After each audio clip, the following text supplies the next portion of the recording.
Olá pessoal, professor Daniel Magalhães na área mais uma vez e hoje para falar sobre um outro procedimento especial que é o procedimento da interdição. Pessoal, antes da gente começar a nossa aula, vou seguir aqui o nosso roteiro, o roteiro que eu sempre mando aí para vocês, então espero que vocês peguem o roteiro de vocês, fiquem com ele em mãos aí, porque vai ficar muito mais fácil de acompanhar a nossa aula, tá certo? E também já fiquem aí com o Código de Processo Civil e com o Código Civil em mãos, porque no momento que eu vou falando aqui a respeito dos artigos que a gente vai tratar aqui em relação à interdição, você já dá um pause no vídeo aí, dá uma lida no artigo, porque isso vai facilitar o seu aprendizado, tá bom? Mas sem mais delongas, pessoal, vamos lá.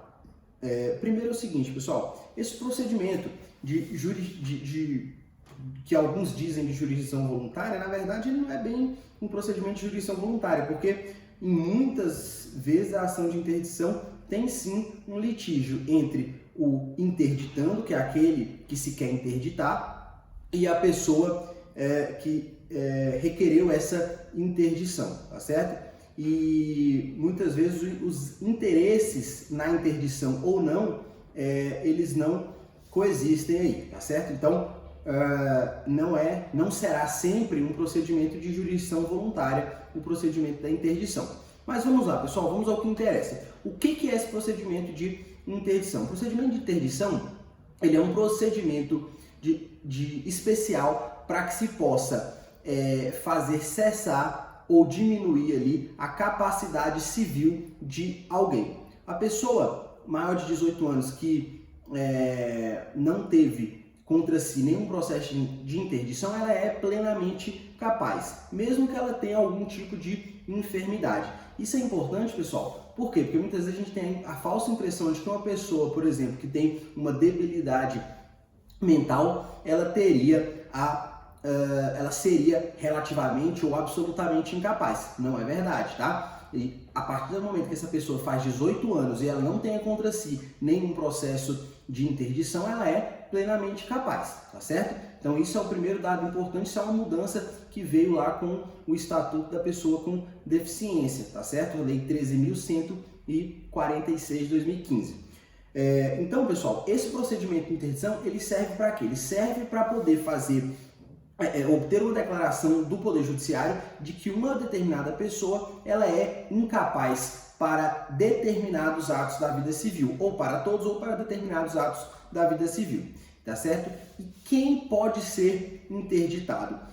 As pessoas que podem ser interditadas estão lá no artigo 1767 do Código Civil. Quem são essas pessoas? São as pessoas que, por causa permanente ou transitória, não podem exprimir sua vontade, as pessoas que são ébrios habituais ou viciados em tóxicos e os pródigos. Pessoal, para quem não sabe o que é isso, ébrio habitual é aquela pessoa que bebe habitualmente e fica descontrolada, né? E os viciados em drogas. E os pródigos são aqueles que gastam em demasia, mas que tem algum tipo de doença mesmo em relação a essa administração do seu dinheiro. Não é simplesmente alguém que gasta e está endividado, não, né? Porque senão também a gente poderia aí, de repente, interditar muitas pessoas, tá certo? E não é o caso aqui. Isso aqui é para casos mais extremos, um caso realmente de doença, tá bom?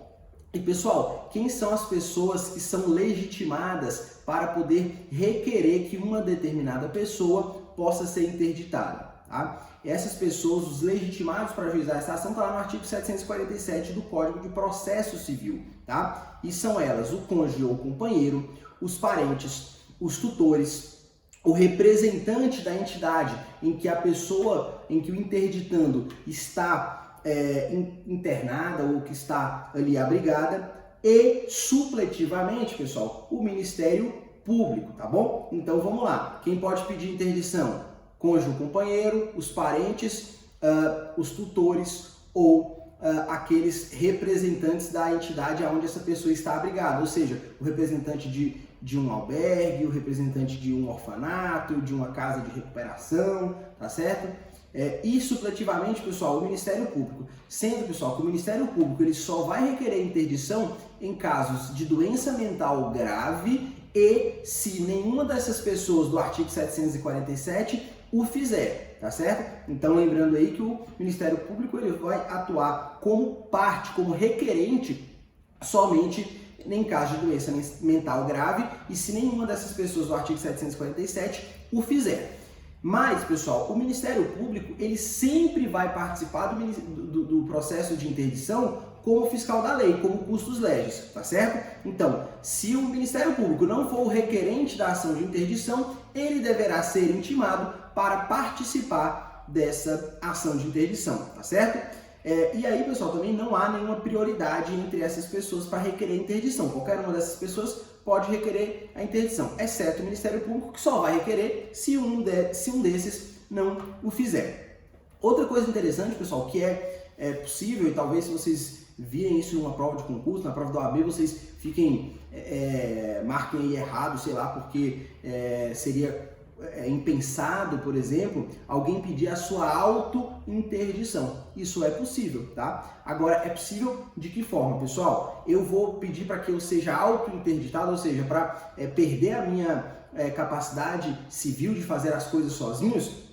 Veja bem, qual é a situação específica aqui? A situação específica é o seguinte: tem pessoas que têm alguma doença grave e incurável, que é progressiva e que com o passar dos anos, com o passar do tempo, vai ficar sem discernimento, vai ficar ali sem a possibilidade de exprimir sua vontade. O que essa pessoa pode fazer? Quando ainda lúcida, ela pode pedir para ser interditada e ali já nomear o seu curador, tá certo? É o caso, por exemplo, das pessoas que têm Alzheimer, né? A doença de Alzheimer, a pessoa, ela, quando descobre ainda numa certa fase, ela ainda tem ali possibilidade de exprimir sua vontade, ainda tem noção de tudo que está acontecendo à sua volta, mas com o diagnóstico ela sabe que com o passar do tempo ela não vai poder mais exprimir sua vontade. E nada melhor do que ela mesma, quando ainda pode exprimir sua vontade, para poder dizer quem é que ela quer que seja o seu curador, tá certo? Então ela poderia pedir a sua auto-interdição. E essa interdição poderia ser a partir do momento em que ela ficasse mais debilitada, ou a partir do momento ali em que o juiz entender mais cabível. E poderia ter, inclusive, uma gradatividade. Poderia ser de imediato uma interdição menos rígida e até chegando a uma interdição total mais à frente, tá bom?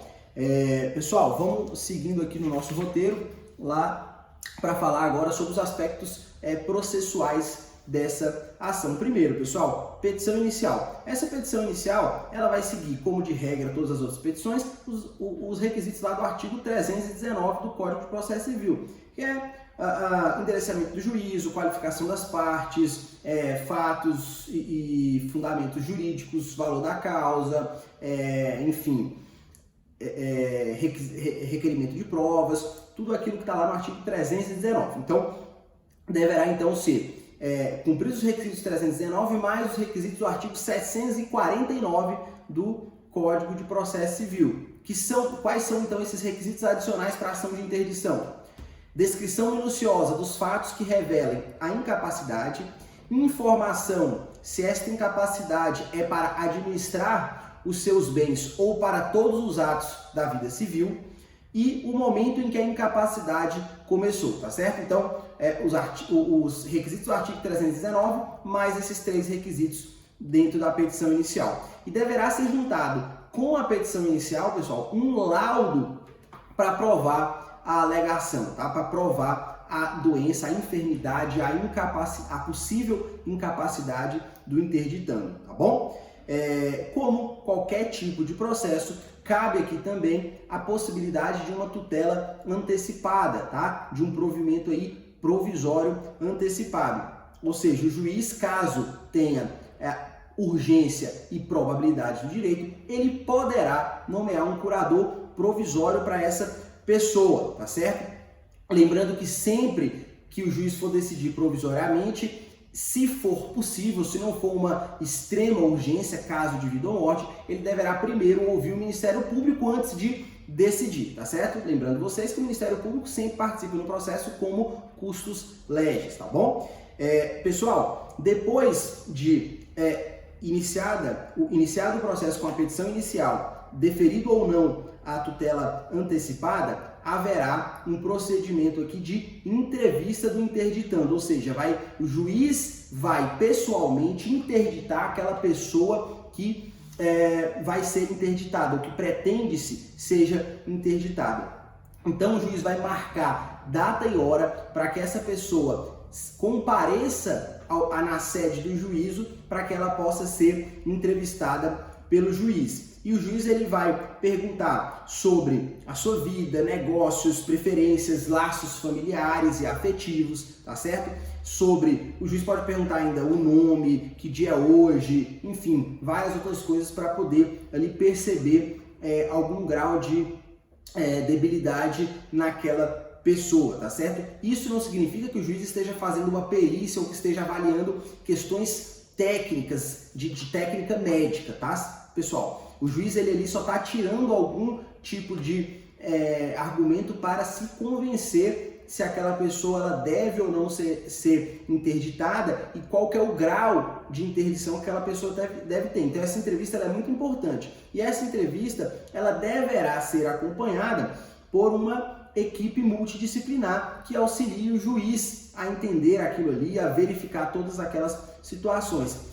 Também participará dessa entrevista a pessoa que pediu a interdição, o autor da ação, o seu advogado, o Ministério Público e assistentes técnicos que as partes queiram também chamar para essa entrevista. Lembrando que essa entrevista ela é assistida pelas partes, porque na verdade só quem pode fazer perguntas é o juiz e eventualmente ali a equipe multidisciplinar que esteja trabalhando com o juízo, tá bom?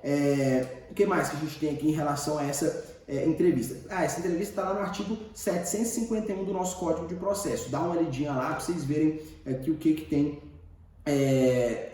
em relação a essa oitiva. Ainda nessa entrevista, nessa mesma data, o juiz poderá ouvir também parentes e pessoas próximas ao interditando para poder pegar ali percepções sobre ele. E lembrando o seguinte, pessoal, a citação do interditando para participar do processo, que esse é o primeiro ato que ele participa no processo dessa entrevista, essa citação ela deverá ser feita por oficial de justiça, tá certo, pessoal? Somente por oficial de justiça, tá? É imprescindível que seja feita por oficial. Por quê? Porque como se trata de uma situação excepcional, onde a pessoa poderá perder a sua capacidade de praticar atos da vida civil autonomamente, ela deve ter, o oficial deve ter certeza que a pessoa foi citada.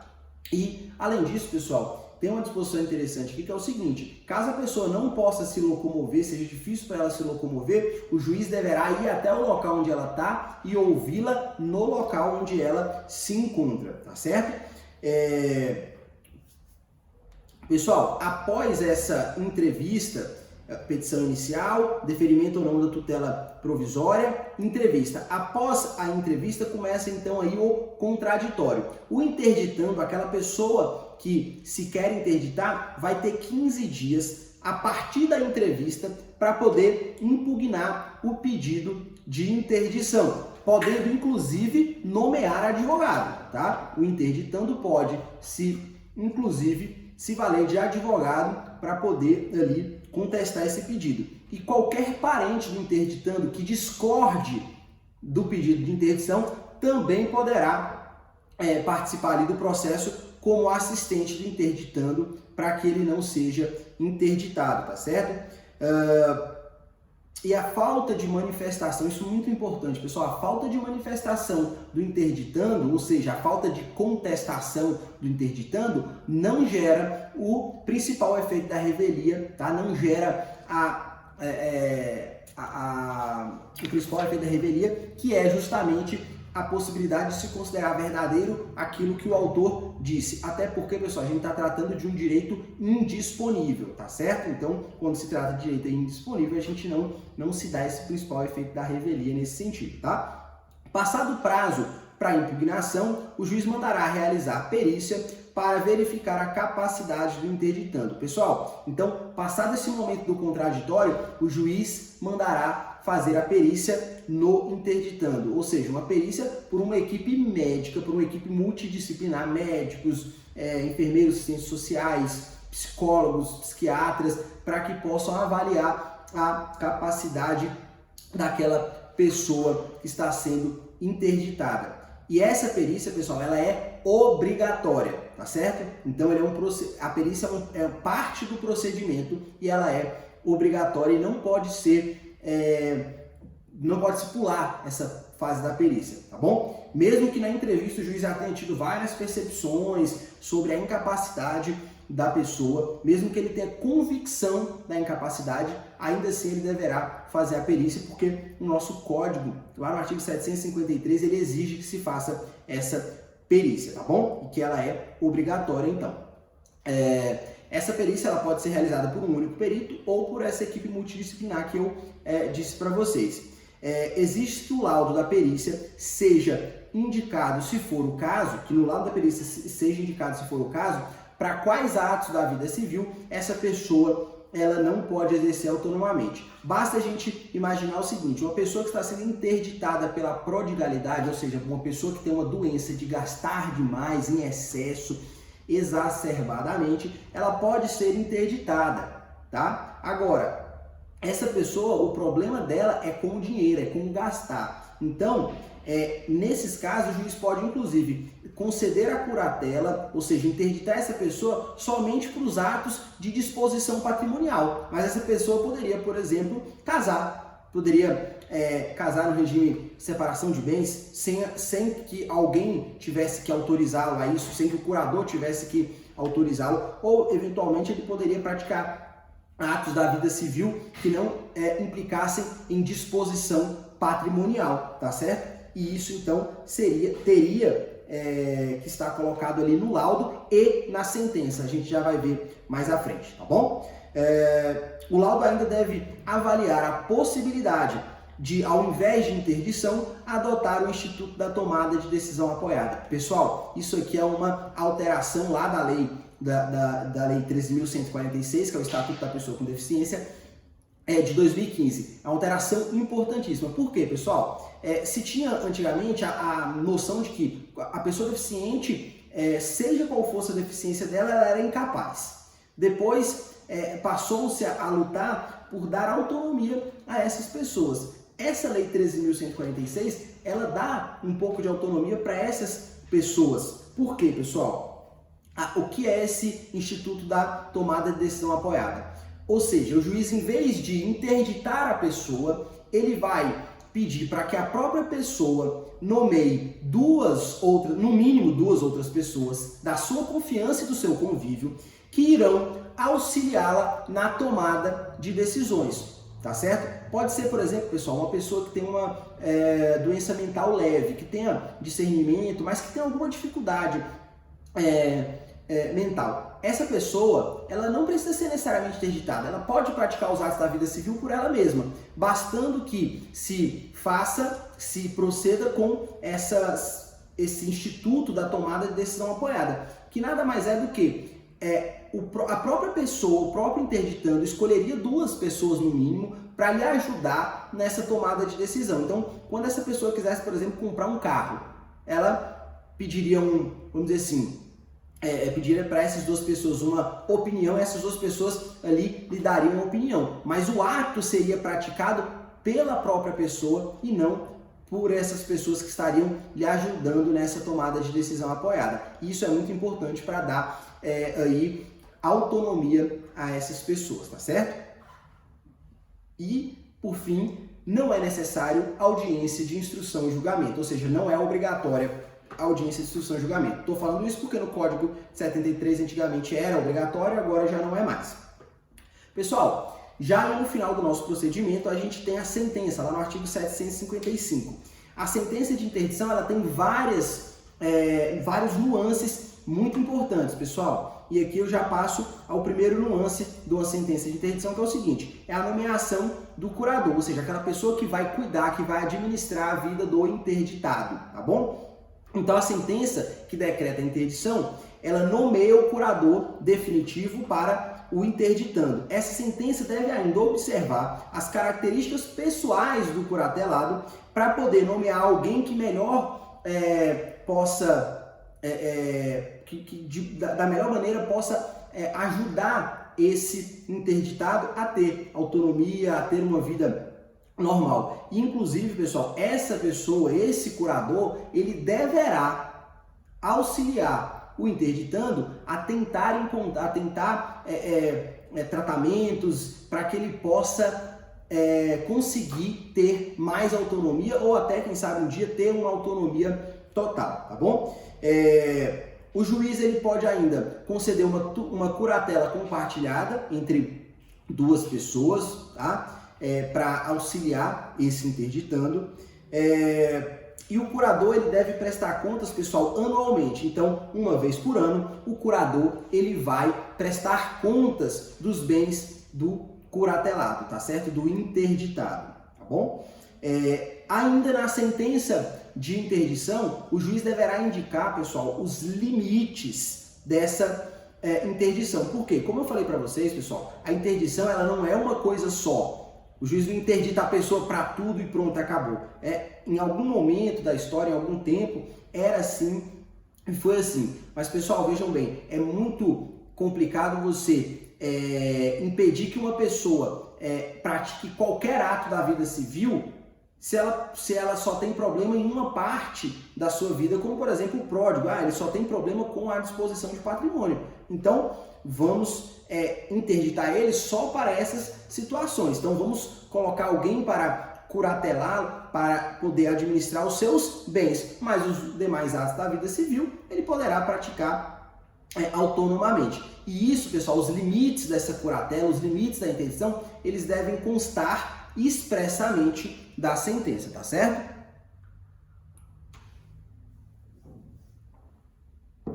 Interessante ainda aqui, pessoal, olha, se no momento em que for proferida a decisão de interdição, o interditado ele tiver alguma pessoa sob sua guarda, sob sua responsabilidade, o curador do interditado será também o curador dessa pessoa que estava sob sua guarda. Basta imaginar, por exemplo, uma pessoa que tem um filho menor e ele está sendo interditado.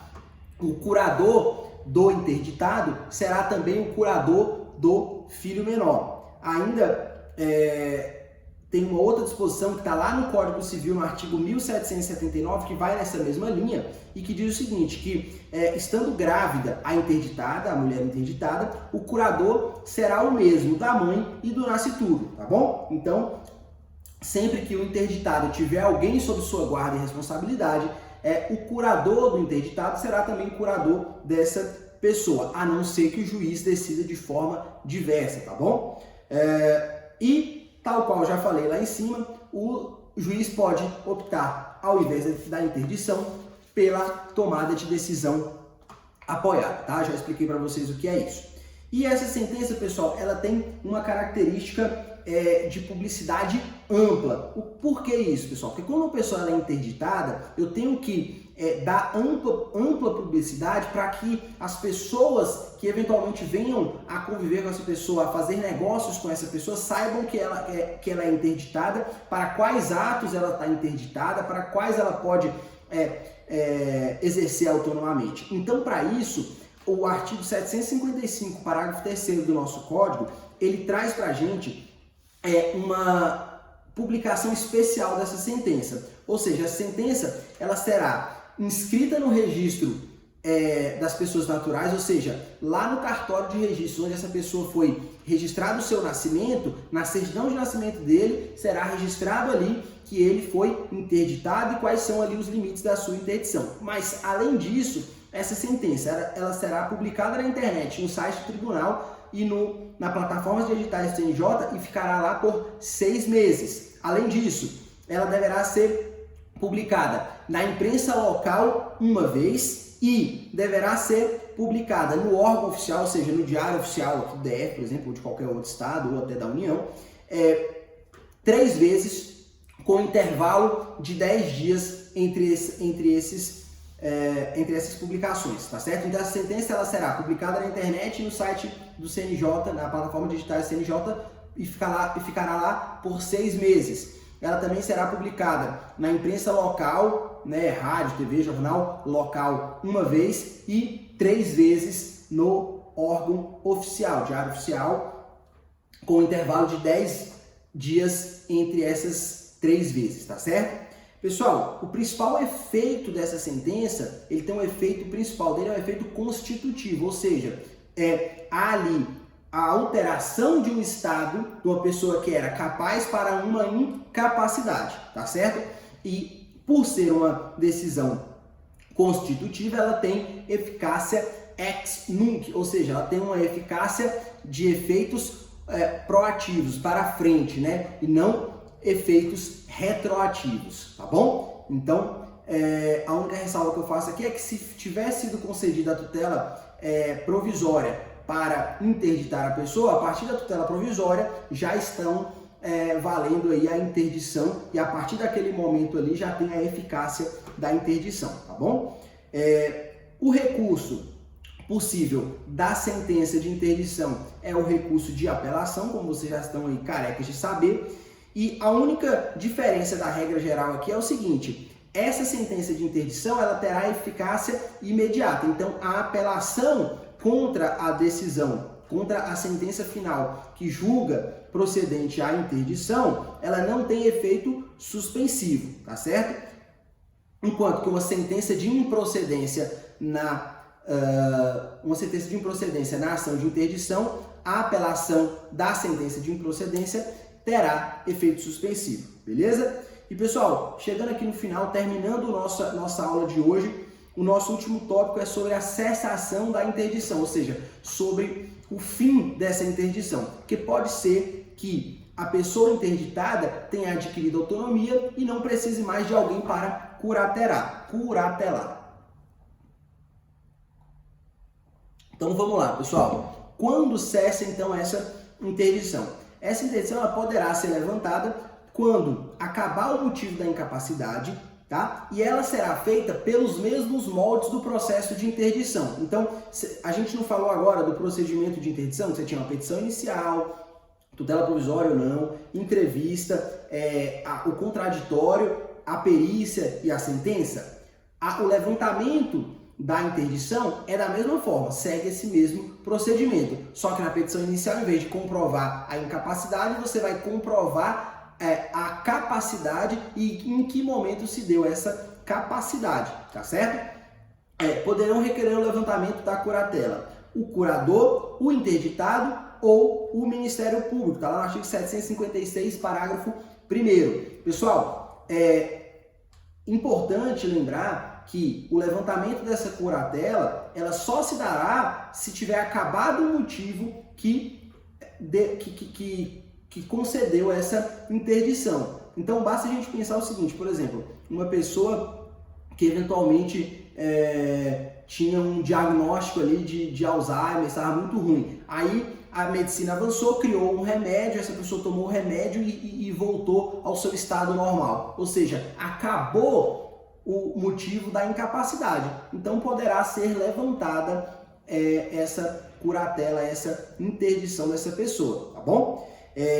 Dessa sentença que extingue a curatela, cabe também a apelação com efeito suspensivo, tá bom? E da mesma forma que houve a publicação por aquelas 3 formas da sentença de interdição, no caso de levantamento da interdição, também haverá publicação por aquelas 3 formas, tá? Por óbvio, para poder dizer que aquela pessoa, essa pessoa era interditada, mas agora já não é mais. Então temos que dar também ampla publicidade a isso, tá certo? Pessoal, fico por aqui, terminamos nossa aula de hoje. Se ficar alguma dúvida, estou à disposição de vocês, tá certo? Fiquem com Deus e até mais. Tchau, tchau.